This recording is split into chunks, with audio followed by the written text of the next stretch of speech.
In this episode of a series of unfortunate real estate events, Chapter 10: Terrible Tenants. We represented the buyers on the purchase of a 3-family house.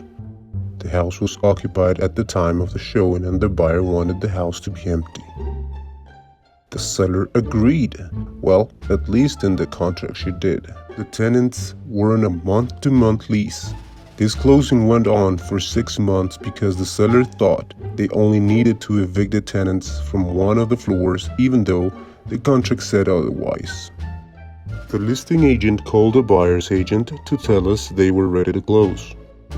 At that point, everyone involved me on this issue.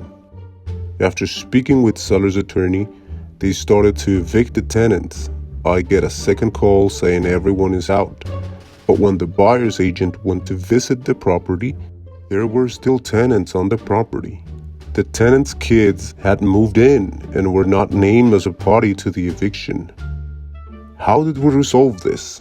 Unfortunately, there was not much I can do outside of asking if all the tenants were out. How to avoid this in the future? First, make sure all the parties read the whole contract, including the additional terms. And second, make sure your clients know who is living in the property.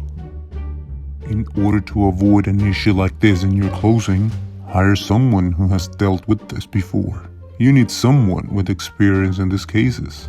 So give us a call on your next closing. We'll be happy to help.